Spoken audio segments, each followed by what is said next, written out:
पुलवामा आतंकी हमले को लेकर कांग्रेस ने आज मोदी सरकार को कटघरे में खड़ा कर दिया और कुछ ऐसी बातों का खुलासा किया जो अब तक पब्लिक डोमेन में नहीं आई थी। क्या आपको मालूम है कि जिस दिन पुलवामा में जैश ए मोहम्मद ने अपने नापाक मंसूबों को अंजाम देकर सीआरपीएफ के 42 वीर जवानों को शहीद किया, उस दिन देश के राष्ट्रवादी पार्टी के सुपर राष्ट्रवादी नेता और प्रधानमंत्री नरेंद्र मोदी कहां थे और क्या कर रहे थे? वो ढिकाला कॉर्बेट में थे, बोट राइड कर रहे थे, घड़ियालों के साथ समय बिता रहे थे। जी हां, बचपन का उनका घड़ियाल प्रेम अभी बरकरार है। बाल नरेंद्र के किस्से तो सुने ही होंगे आपने अपनी दादी नानी से। हाँ, वो मगरमच्छों के साथ अपने प्रचार के लिए फिल्म की शूटिंग में व्यस्त थे। ये जानकारी और भी कई सनसनीखेज खुलासे आज कांग्रेस ने प्रधानमंत्री मोदी को लेकर किया। पूरा देश गुरुवार को 14 फरवरी 2019 को पुलवामा में 3:10 पर आतंकी हमला होता है जिसमें हमारे 40 जवान शहीद हो जाते हैं। पूरा देश उस सदमे से जूझ रहा था और देश के प्रधानमंत्री श्री नरेंद्र मोदी रामनगर नैनीताल के अंदर कॉर्बेट नेशनल पार्क में फिल्म की शूटिंग कर रहे थे।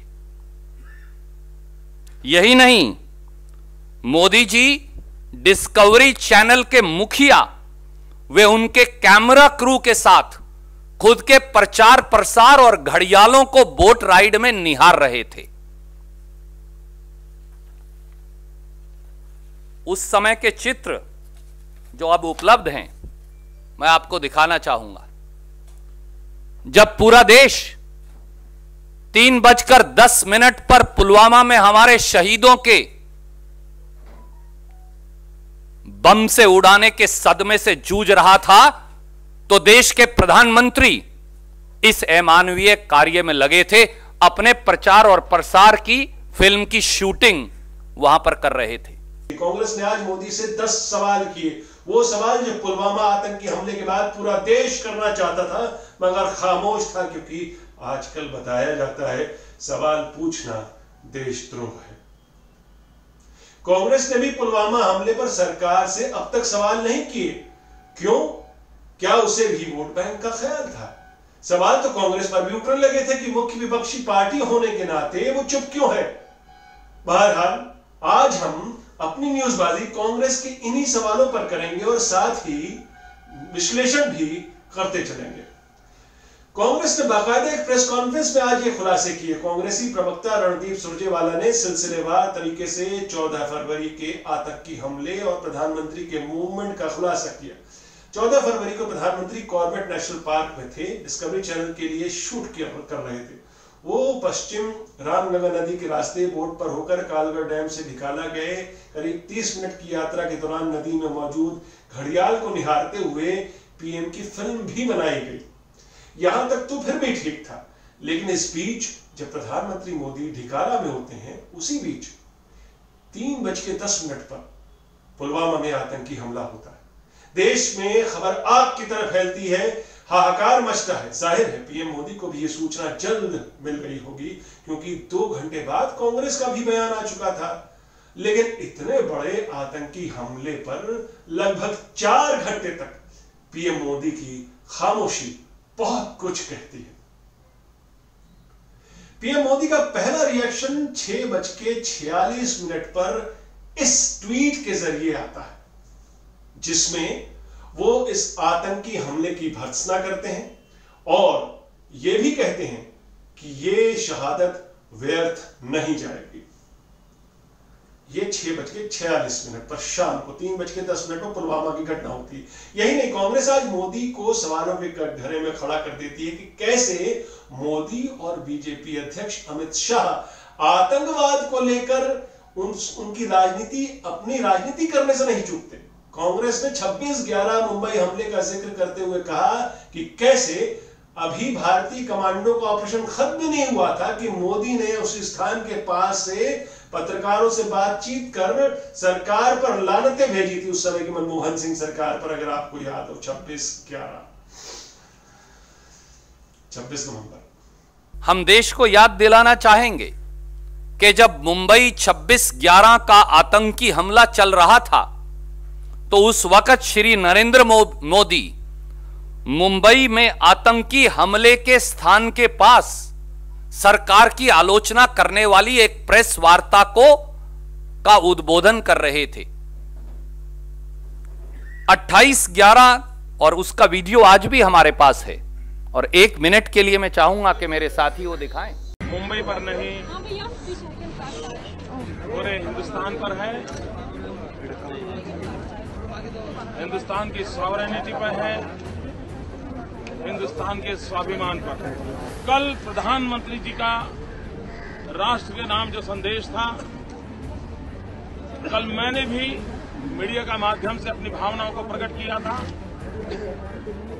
लेकिन देश को प्रधानमंत्री से बहुत कुछ अपेक्षाएं थी। कल राष्ट्र के नाम उनका संदेश निराशाजनक रहा। पहली बार पाकिस्तान ने समुद्री मार्ग से आतंकवाद के ऑपरेशन का कारण बना है। यूएन कन्वेंशन के हिसाब से भारत और पाकिस्तान ने सिग्नेटरी साइन किया हुआ है कि भारत और पाकिस्तान समुद्र का, सीमा का और शस्त्रों का उपयोग एक दूसरे के लिए खिलाफ न करेंगे न करने देंगे। लेकिन कल जो हुआ है ये साफ दिखाता है कि यूएन कन्वेंशन का पाकिस्तान ने सरेआम भंग किया है। मुझे विश्वास है कि केंद्र की सरकार डिप्लोमेटिक लेवल पर भी विश्व के अंदर पड़ोसी देश के यहां चल रही इस आतंकवादी प्रवृत्ति और भारत पर हमला करने की इस प्रवृत्ति के संबंध में आवाज उठाएगी। जब हमारी सेना उन आतंकियों को बंबई से साफ करने में लगी थी तो भारतीय जनता पार्टी रक्त रंजित इश्तिहार देकर वोट की अपील कर रही थी। यह आज भी इतिहास के पन्नों पर अंकित है। इसके साथ ही कांग्रेस ने मोदी पर सवालों की झड़ी लगा दी। कांग्रेस ने कहा कि पार्टी अब तक खामोश इसलिए थी क्योंकि वो शहीद जवानों के लिए 7 दिन का शोक मनाना चाहती थी, जो आज खत्म हुआ। इसलिए भी आज वो ये सवाल कर रही है। खैर, कांग्रेस ने मोदी सरकार से 10 सवाल किए। पहला, आप अपनी सरकार की विफलता को स्वीकार क्यों नहीं करते? ये सैकड़ों किलोग्राम आरडीएक्स आया कहां से? तीसरा, मोदी सरकार ने हमले से पहले का आतंकी वीडियो नजरअंदाज क्यों किया? उस आतंकी वीडियो आदिलदार का। चौथा, हमले के बाद भी प्रधानमंत्री के फिल्म की शूटिंग क्यों चलती रही? हमला 3:10 पर होता है, मोदी जी 6:45 तक शूटिंग क्यों करते रहे जब पूरे देश के चूल्हे बंद थे? छठा सवाल, तब उनके गले से चाय पकौड़े नीचे उतरे कैसे होंगे? क्योंकि वो गेस्ट हाउस में भी ठहरे थे कुछ देर के लिए वहां से निकलने से पहले। मोदी सरकार ने हवाई मार्ग से जवानों को ले जाने की सीआरपीएफ और बीएसएफ की अपील क्यों ठुकराई? ये खत जो गया था सीआरपीएफ और बीएसएफ की तरफ से गृह मंत्री को, राजनाथ सिंह को, जिसको इग्नोर किया गया। इसमें कहा गया था कि चूंकि रास्ते में जोखिम हो सकता है इसलिए हमें हवाई मार्ग से जाने दिया जाए, जवानों को पहुंचाया जाए, जो कि इग्नोर किया गया। 8वां सवाल, 26/11 मुंबई हमले के बाद मोदी जी ने प्रेस कॉन्फ्रेंस की थी, पुलवामा के बाद क्यों नहीं की अब तक? 9वां सवाल, मोदी राज में अब तक 488 जवान शहीद हुए, ऐसा क्यों हुआ? 10वां सवाल, नोटबंदी से आतंकवाद क्यों खत्म नहीं हुआ? सवालों की एक फहरिस्त और भी है। जनता कुछ और सवाल भी पूछना चाहती है। सरकार बताए कि पुलवामा हमला इंटेलिजेंस फेलियर था या नहीं। जिस रास्ते से जवानों का कॉन्वॉय गुजरना था उसे सैनिटाइज क्यों नहीं किया गया था। करगिल की चूक भी ऐसे ही इंटेलिजेंस फेलियर की वजह से हुई थी 1999 में, तब प्रधानमंत्री वाजपेयी थे। यही नहीं, सवाल यह भी है कि आतंकवाद को लेकर देश भर में मौजूद कश्मीरियों के खिलाफ उन्माद क्यों भड़काया जा रहा है। क्या वजह है कि देश में कश्मीरी युवाओं और छात्रों के साथ बदसलूकी हो रही है। देहरादून, अलीगढ़ और हरियाणा में कश्मीरी युवाओं पर हमले क्यों नहीं रोके गए। इन हमलों में बीजेपी के छात्र संगठन एबीवीपी शामिल थे। क्या ये सच नहीं है।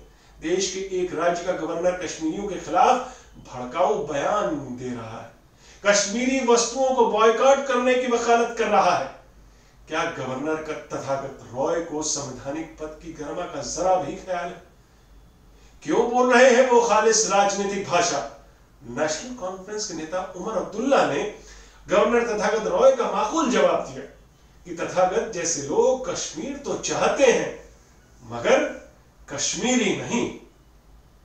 उनका बस चले तो वो हमें समुद्र में फेंक दें।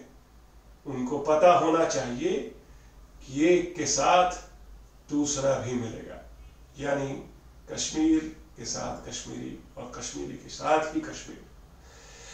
लेकिन तथागत ही क्यों। अमित शाह तो असम में घूम घूम कर कह रहे हैं कि वो असम को दूसरा कश्मीर नहीं बनने देंगे। क्या मतलब है उनका।